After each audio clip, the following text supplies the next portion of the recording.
if somebody's dropping names, you go, hey, look, Brad Pitt once told me, don't be a name dropper. Right. Yeah. But you do a really good job because you have all these people on your cell phone and you never drop names. No. Well, I heard you drop my name at the doctor's office the other day to get an earlier appointment. I did. I do it every time. I know Craig Green. Can I go straight back? Yes, please go straight back. Welcome to Under the Knife, the podcast where we cut into topics such as politics, life advice, and medicine, and we do this with the precision of a licensed orthopedic surgeon. I'm your host, Dr. Craig Green, an orthopedic surgeon and elected public official. Peter Wright, welcome. What's up? Welcome to the podcast. Glad to be. What is this? This is 60. Good luck. Is this the name of the podcast? Well, I thought you were 73. Oh, yeah, that's true. Yeah. Well, I'm trying But you look great. Yeah, thanks. I appreciate it. Well, speaking of Under the Knife, we dissect life, all of it. Speaking of looking younger than you are, tell us about your latest recovery gadget. I have a lot of them. Give us the top four. Top four. Number one would be my Normatec sleeves. Yeah. That's Every day? For sure. Almost every day.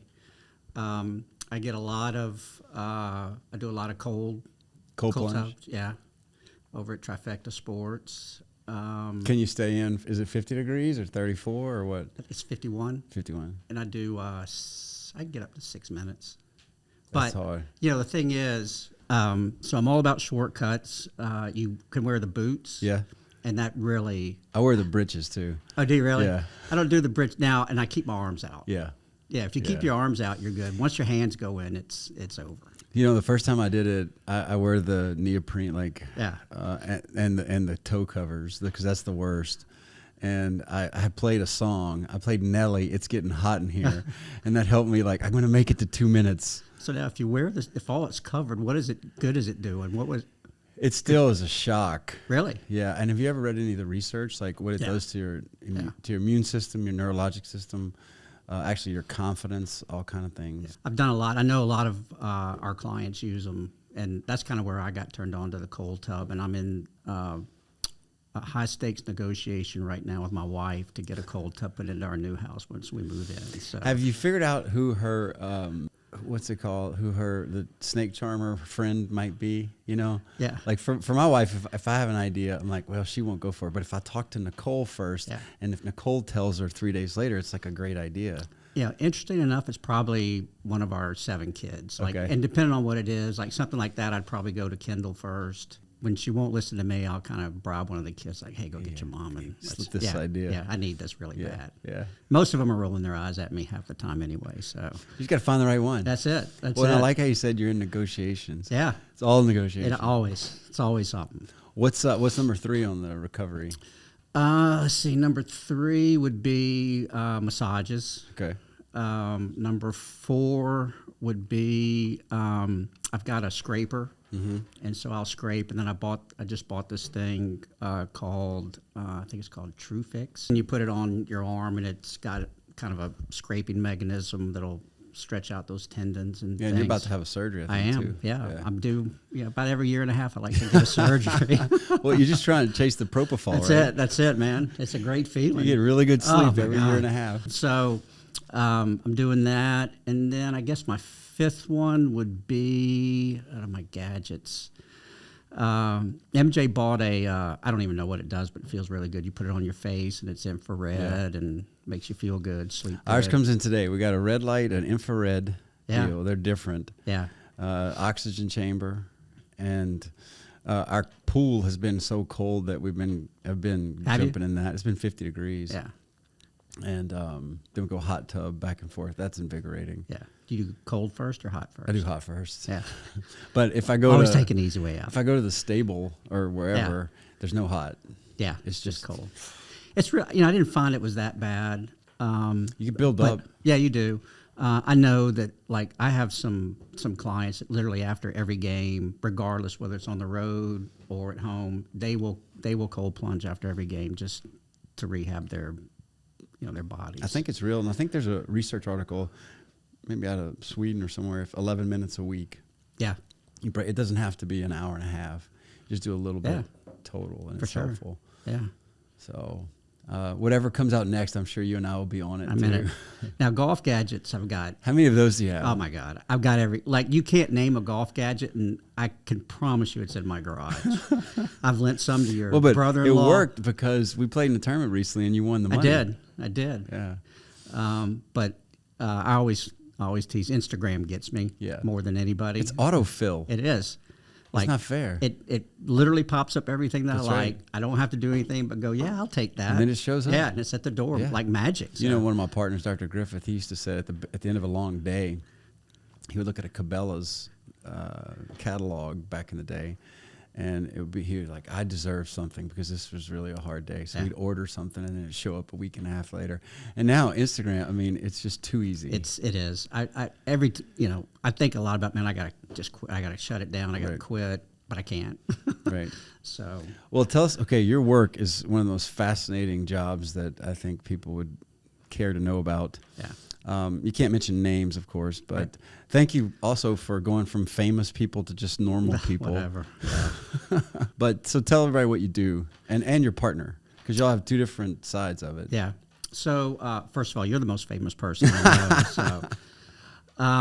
So we've been really lucky. We've partner in a wealth management firm, specializes. My niche is professional athletes, and then my partner Blaine Lord, who's from New Iberia, Louisiana, went out to Hollywood with his brother Brian, and it's crazy, but those two guys run Hollywood. Wow. And Blaine's brother Brian is the managing director of CAA. He's literally the most powerful person in Hollywood. That's crazy.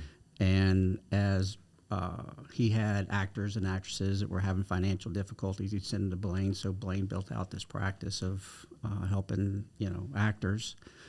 And after that, he wanted to get into the sports, and I met him through working through CAA with some of their agents in baseball and football, and we became friends and became partners probably 10, 11 years ago. So, we managed $7 billion. Wow. And it's athletes and actresses only, kind of. Kind of. We have some big families out of LA that have some money with us. But our niche has kind of been, my niche is 100% athletes. We don't have anybody else.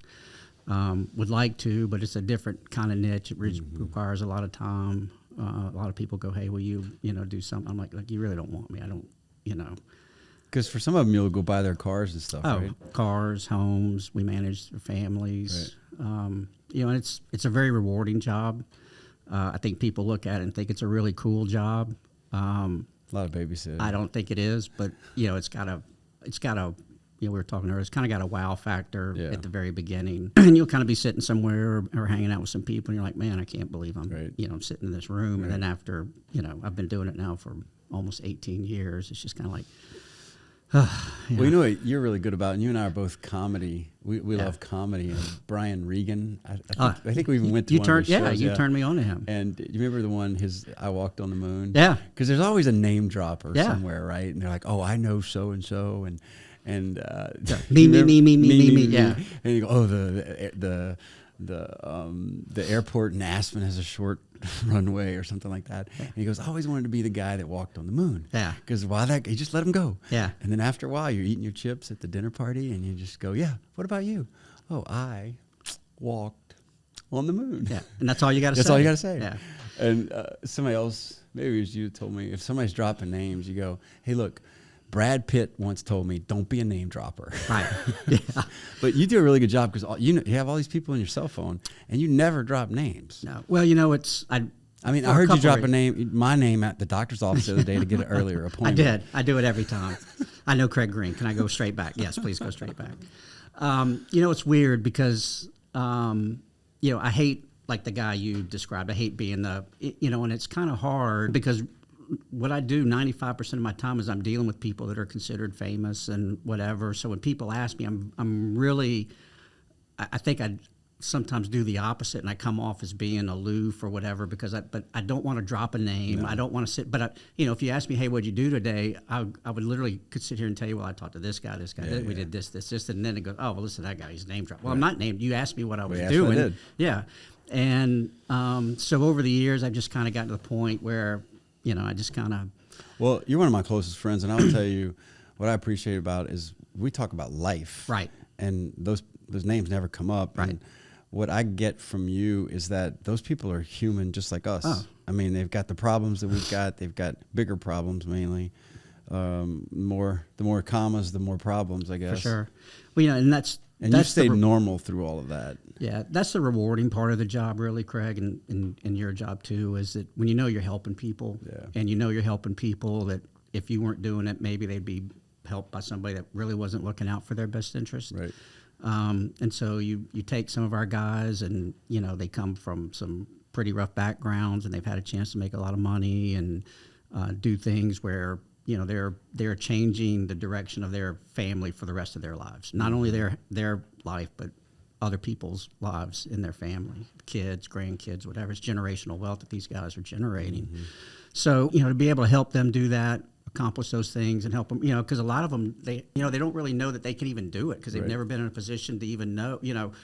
I was talking to a football coach one time. We were just talking about recruiting and some of the things that were going on, and some of the neighborhoods that we have to go into to recruit kids. I've been in the projects in Miami, and I had rented a car, and they gave me this little Mercedes to rent, and I drive it into the hood in Miami, and I'm meeting with this player's grandmother who had raised him, and I come in and we meet, and she opens the door and she sees the car. She's like, "Hey, when you walk out of here, you walk straight to your car, get in it, and leave. Don't look around." Yeah, and I'm thinking, oh my God, I might have to start serpentining here or something. But but the football coach told me one time, they don't know what they don't know, right? And that's in life too. So a lot of these kids have no idea, hey, I can do this, or this is what my money can do for me. This is what my money can do for my kids, and because they've never had to think about it before, because they've never had it. And when these guys are getting drafted, and when they get into the league, they're 21, they're 22 years old. You're not supposed to know what to do with $20 million. I would have blown it. And I tell them all the time, I'm not any smarter than you. I'm just old, and I've made mistakes, and I've gone through these things. Yeah, that's all it is. Yeah. It's a tough way to learn, but I'd imagine you're a father figure to a lot of them. Yeah, I prefer it would be a brother, grandfather. Can we be just friends? But yeah, I mean, they look up to you. They do. Yeah. They do. And they see. I hope they look at my family and know that hey, as you're raising your own families, that they can see.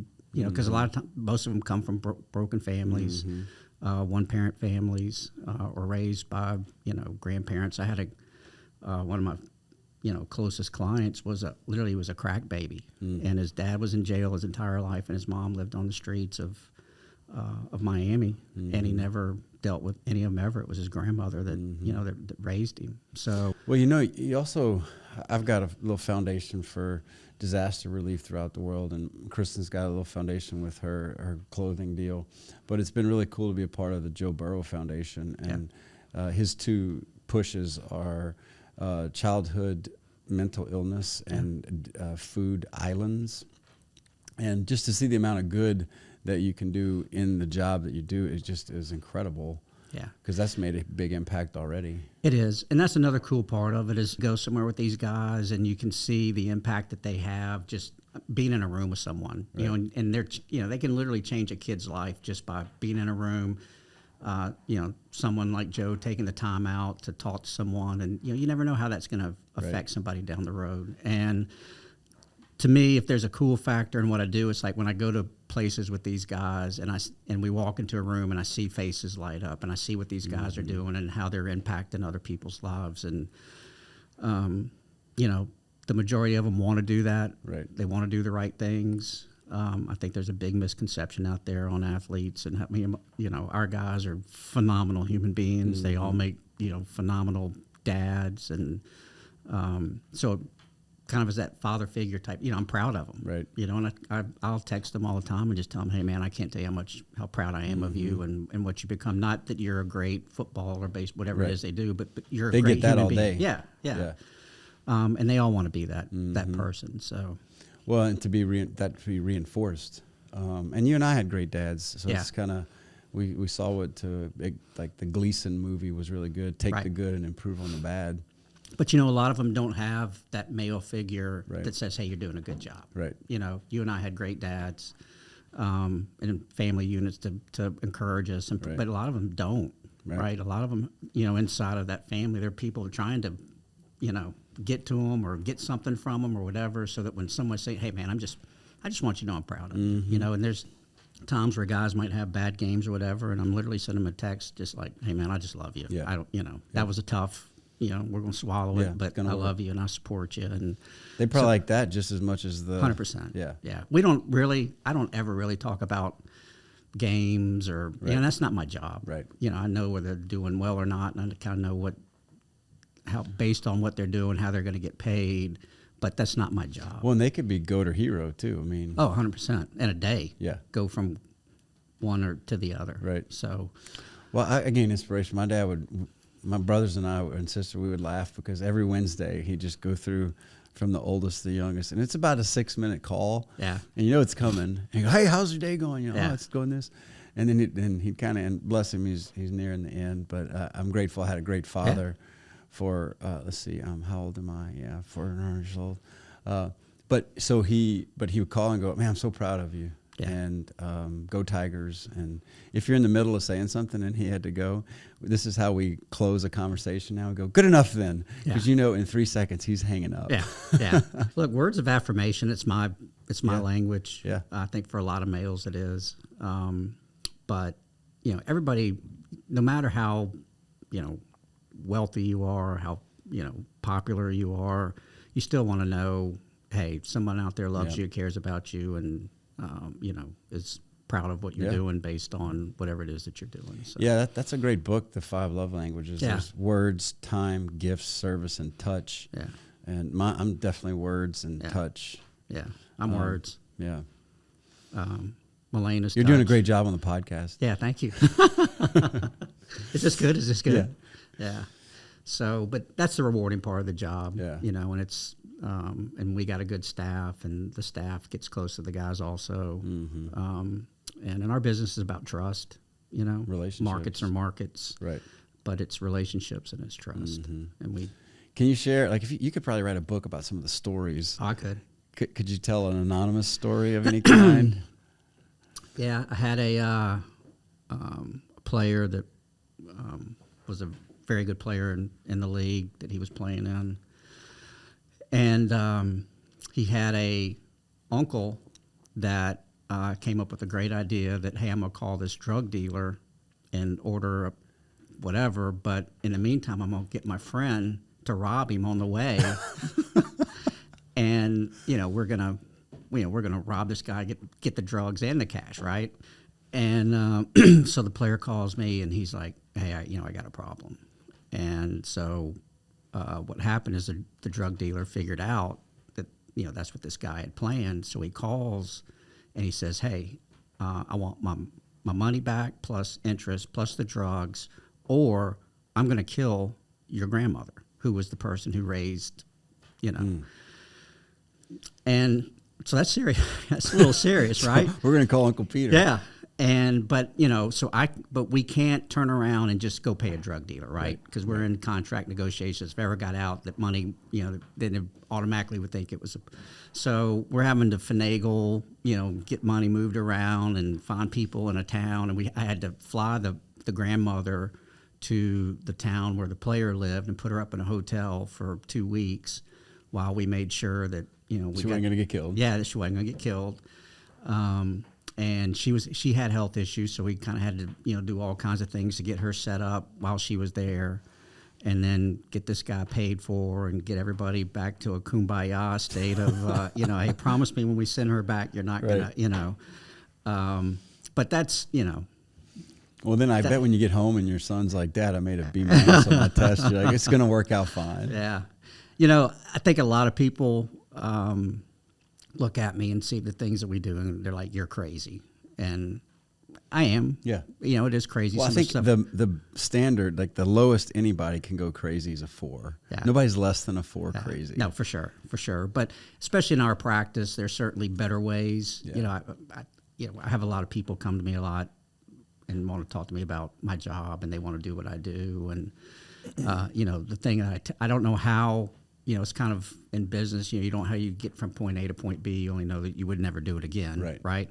And then I think that, if you're looking at just a pure business model, my business model is terrible. Right. Because I'm getting really young guys that we don't know whether they're really going to be able, how much they're going to be able to save and how much they're going to be able to keep in an account, versus if I went out and got, 30 surgeons that would have 30-year, work life. Yeah. Where I'm, our guys, if they make it 5 years, that's a great career. 10 years is phenomenal, and anything over 10, I think I've had 2 guys maybe play over 10 years. Wow.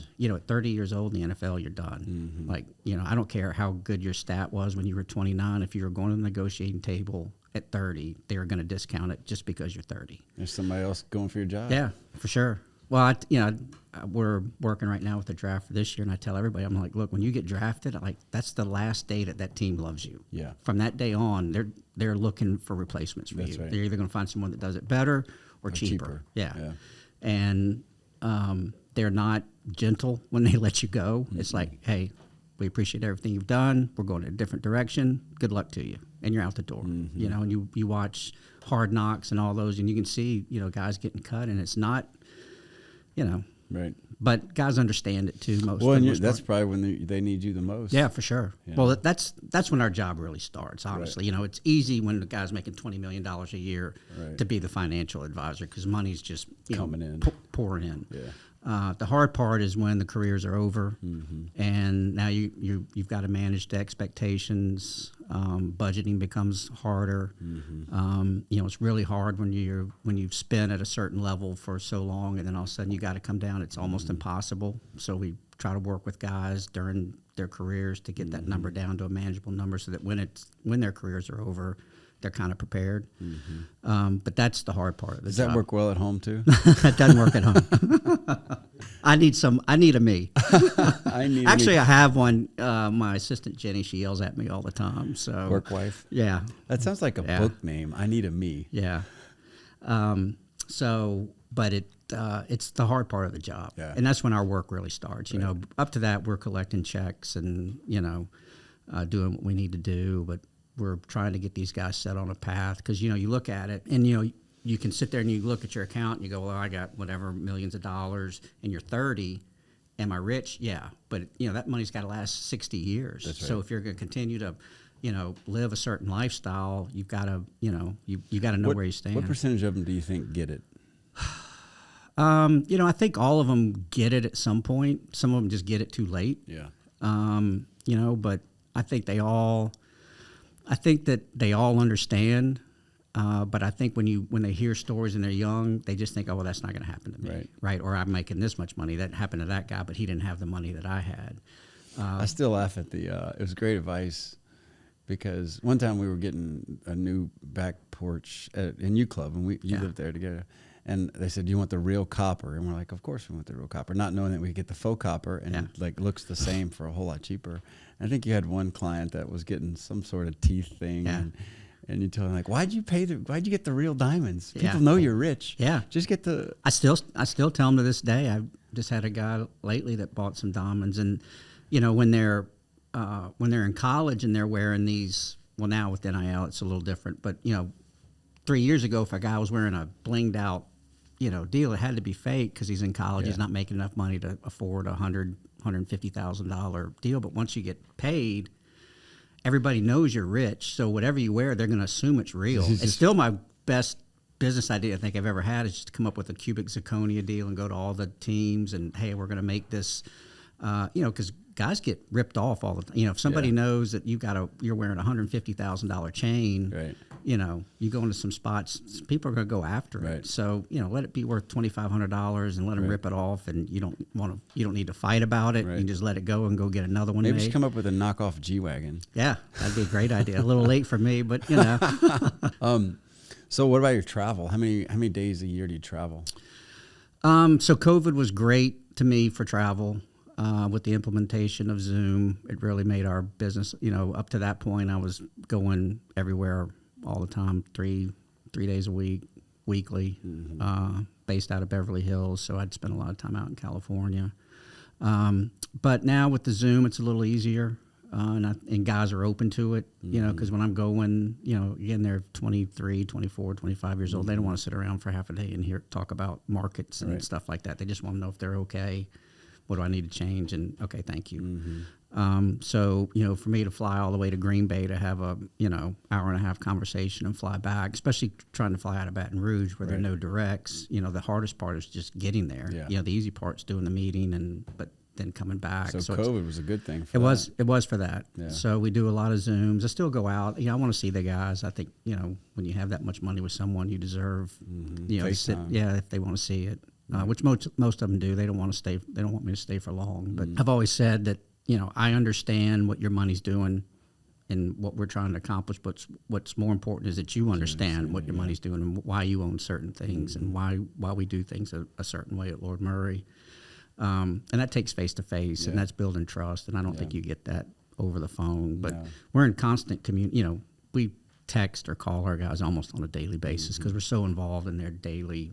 Right. Whether it's paying bills or helping them do something. I had a lot more than wealth management. Yeah. Oh yeah. I had a player with the Bears, and he grew up in Miami, and then he went to a SEC school, so he never played in cold weather his entire life, right? And literally, he gets up to Chicago, and it's the first ice storm, and he cannot get out of his driveway. Yeah. And so he calls one of my assistants at 5 a.m. It's like, hey, I gotta get out of here. Right. So she literally at 5 o'clock in the morning finds somebody to go and, blast his driveway so that he could make it to the facility in time to be at practice, because that's a big fine if you're late. Right. So those are things that we do all day long. It reminds me of, I think it was Kevin Falk who thought about going to Notre Dame, and he gets off the plane there and it's cold. Yeah. And he goes, well, I'm not coming here to LSU. Yeah. So it's real. I had a player from here, and I was meeting with him, and he was from Florida also. And I'm like, well, what made you choose LSU?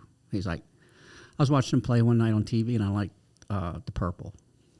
That's crazy. And I was like, no, really, why'd you come to LSU? He goes, because of the uniforms. I'm like, all right. The color spectrum. Yeah, but they're kids. I remember it was one of the national championships in the 2000s, and we're playing Ohio State.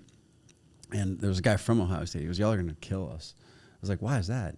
He goes, well, if we have one fast guy, y'all have 9. Yeah.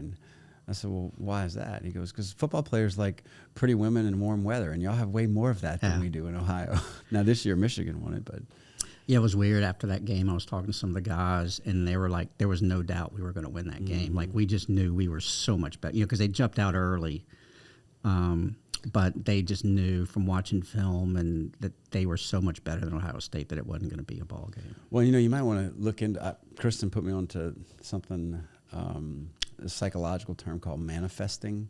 I don't know if you've looked into it much. It can go into the recovery vibe that you and I have, but it's actually saying, okay, if you're going to see yourself winning, you don't just see yourself winning. You don't just see yourself running the New York City Marathon. You see yourself getting up at 5:30 in the morning and running in the rain as part of crossing the finish line. So you have to psychologically put yourself in the mental state to win. Yeah. And do it daily. And look, all these guys, most of them have mental coaches and people that they talk to, and because the games they play, the stakes are so high, right?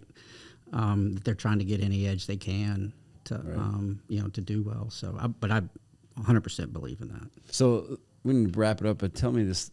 First of all, what's next for you in your next chapter of life? I don't know. Your boys are going to play baseball and football. Boys are going to go play some college sports, so I'll try to see as much of that as I can. Going back to the job thing, one of the things that isn't great about it is I did travel a lot, and I missed some. I made all the major games and stuff, but there's a lot that that I missed. So, and I never thought I'd have kids that were playing or being recruited to play college sports. So we'll certainly go and do that. Still want to work a lot. I still think there's a lot of things that we can do out there to make a difference, and I'll doing a lot of good. Continue to do that until I can't. I don't know what else I would do. Well, one other question I have for you, and we'll wrap up. But these guys are 22 to 25. Yeah. And If you had to give yourself, your 22-year-old self, some advice based on the advice that you give them and the life that you've lived, what are 2 or 3 things that would be? Wow. Be patient would be the first one. I think, secondly, if I look at my life, I certainly didn't expect to be where I am. And I didn't take the normal path to get here, and I made a lot of mistakes, but I didn't come from a lot of money, and so everything I've got, I kind of worked for. But I also had, when I got knocked down, I could pick myself back up. And I think that, a lot of times in these times that we have with kids, sometimes they just get knocked down. Get back up. Yeah, and they don't want to get back up. So, hey, you get, I don't care who it is, you, me, people we know, the trajectory is not just straight up without the, and I tell people all the time in our job, look, if you're going to get drafted in the first round and save every dollar you have, make a Pro Bowl, you don't need a financial advisor, you don't need an agent, because the work, it's just going to fall in, but that's not life. That's right. Not life. That's not life anywhere. Right. So, just be patient, you're going to get knocked down. That's great. Right. As we said earlier, they're great learning experiences. You'll never forget them, but you got to get up and, don't be afraid to try. Patience and perseverance. Yeah. So I've said it before on some of the podcasts, but my grandfather's epitaph reads, "I might have tried and failed, but I never failed to try." Yeah, 100%. Yeah, 100%. So just keep going. Yeah, I think I've done a terrible job at parenting sometimes, and I know we've talked about this before, but I didn't work this hard to not give my kids stuff and give my family, and because I wasn't able to do it, right? But I want my kids to understand that, hey, this didn't come easy. Right. My job is not an easy job, and that you can just come in and, hey, I think I'll take this over. Right. I don't want them to do it. Right. There's a real underbelly of the sports business that's really ugly, and it can ruin a lot of people. Oh, it does. It does. And, people come at, and if you have something that somebody else wants, they come after you. And that's why I don't drop names and stuff. Because, if you don't know who I got, then you can't. Well, you know what else, too? I think I say this all the time about my practice, and I have great partners. There's 36 of us.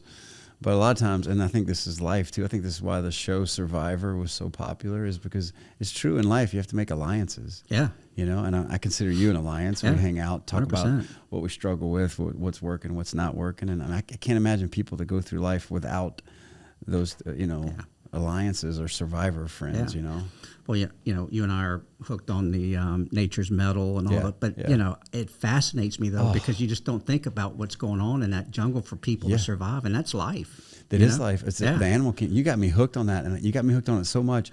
I had to stop watching it before bedtime because I would go to bed and I'm like, oh, that cheetah attacked the gazelle. And all I would see is... It's crazy. It is crazy. But it's fast. But you don't ever think about that when you're looking at something like, man, what that animal had to do just to get there. And we're doing the same thing. We're just enclosed. That's right. The stuff that we have to do. We have a vocabulary and opposable thumbs. That's it. And, it's just nothing out there is easy, especially in this world we're in today, which is a totally different podcast. It's, and I'll wrap up with this, but I had surgery on my elbow, different. Weird, I'm going to have one. Yeah, right? Yeah.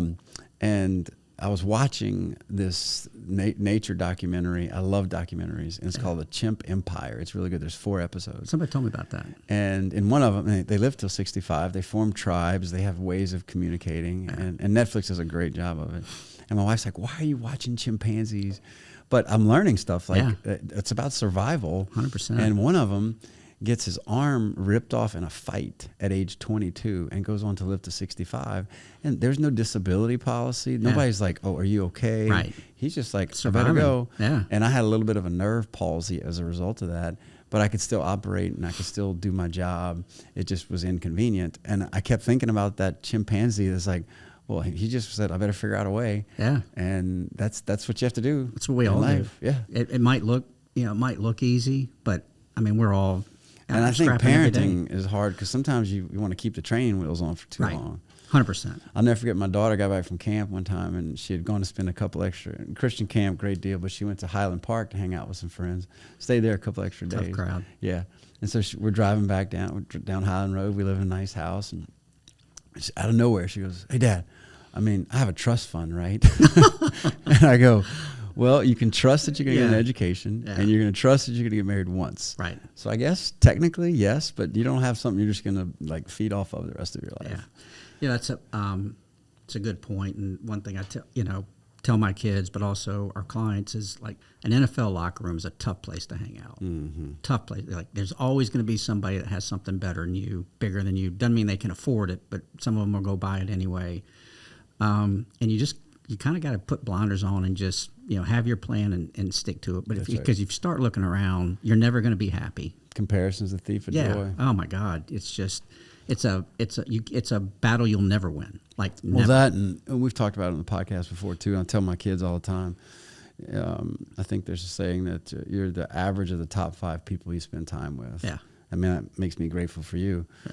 We do it on the golf course or somewhere where we can, but trading stories, and I think the Bible even says iron sharpens iron. Yeah. It just says one person sharpens another. So if you don't have those friendships, I don't know how, like in some animal kingdom, have you ever seen the one where the buffalo gets trapped by a lion and the rest of them move on, but then they come back and rescue? I haven't seen that. It's amazing. Yeah. And then the other one I like is the real story. There's a real one of a little bear cub that gets caught, and then the big bear comes, and it's straight out of Mufasa. Yeah. And it's amazing, but it's based on real experiences, you know?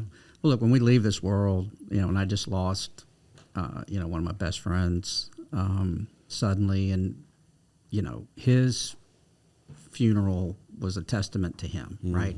And the place was packed, and all I could think of was, oh my God, when I die, there's not going to be 5 people that come to mind. It's going to be so embarrassing. I don't know who the other 4 will be, but I'll be there. Yeah, I appreciate it. I had you written down as one of them.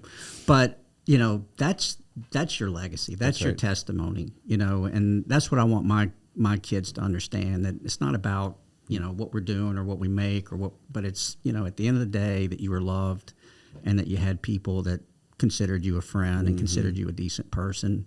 And I kind of think if you have that attitude going through life, through business or whatever it is, it kind of takes care of itself, right? Like I didn't get into this business to make a lot of money. I got into this by accident, mm-hmm. and by taking care of people and doing things the right way, and everything else is just kind of, and I'm blessed. I've been speaking of, I like songs and lyrics. I mean, I think they all have such deep meanings. Yeah. But Tim McGraw has one called Standing Room Only. It's about a funeral. Yeah. And I think about that a lot. And what determines how many people are at your funeral is how you live your life. 100%. And I think that people can also spot givers versus takers. Yeah. And I'm fortunate, and you're fortunate. We have professions where we can give and still still do well, because it's like the Dead Sea is dead because it only receives. Right. And so the true meaning of life is to be able to give back to other people. Sure. So it's fun doing life with you. Yeah, man. I'm sure I'm going to mess up 1,000 times more and talk to you about it. So thank you. Well, you can take heart in the fact that I will mess up more than you regardless. So I will always make you look good. Oh, well, thank you. Just ask MJ. Well, dinner soon. Thanks again for being on the podcast. Absolutely, man. And we'll do it. Where can people, do you want to be found, or would you rather not be found? Social media? Yeah, LourdMurray.com is our website. Okay. So, yeah. Peter Wright, thanks for being on. Thank you, dude. Love you. Appreciate you, brother. Love you too. Later. Thank you for joining us today, and a big thank you to all of our listeners for tuning in to this surgical exploration of politics, healthcare, and life. I've been your host, Dr. Craig Green. Remember to stay informed, stay sharp, and join us next time to see which of life's topics we'll dissect under the knife.